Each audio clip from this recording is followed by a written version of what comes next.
ஒரு தவறான ஒரு வழியில் போனவனோ, தவறான ஒரு பாதையில் இருந்தவனோ, தோத்தவன் தோத்துக்கிட்டேலாம் இருக்க மாட்டான், நொந்தவன் நொந்துக்கிட்டுலாம் இருக்க மாட்டான், அழுதவன் அழுதுகிட்டேலாம் இருக்க மாட்டான்.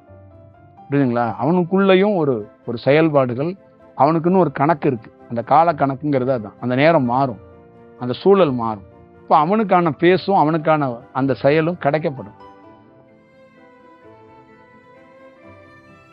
அது மிஸ் ஆகாது.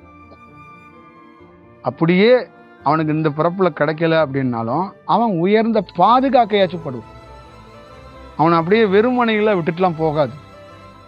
புரியுதுங்களா? இப்போ வெளியில் பார்க்குறவங்களுக்கு, நான் சொன்னேன்ல, ஒரு பொதிகை மலையில் ஒரு அம்மா இருந்துச்சு, அந்த பாவநாசம். வெளியில் பார்க்குறவங்களுக்கு ஒரு அம்மா தியானம் பண்ணுச்சு, அந்த அம்மா இறந்து போச்சுன்னு நினைப்பாங்க. ஆனால் அதுக்கு எவ்வளோ பெரிய வேலை நடந்திருக்குங்கிறது எங்களை மாதிரி ஆளுங்களுக்கு தான் தெரியும். புரியுதுங்களா? ஒரு உயர்ந்த சிந்தனையில், உயர்ந்த தியானத்தில் உச்சம் பெற்று ஒருத்தன் ஒரு இடத்துல உட்காந்து வேலை செய்கிறான். அந்த இடத்துக்குள்ளே அவங்க குரு பரம்பரையை சார்ந்த ஒருத்தன் அவன் சக்ஸஸ் பண்ண முடியலை, ஆனால் அங்கே உடலை விடுறதுக்கு வாய்ப்பு கிடைக்குது. இது என்ன சாதாரண விஷயமா?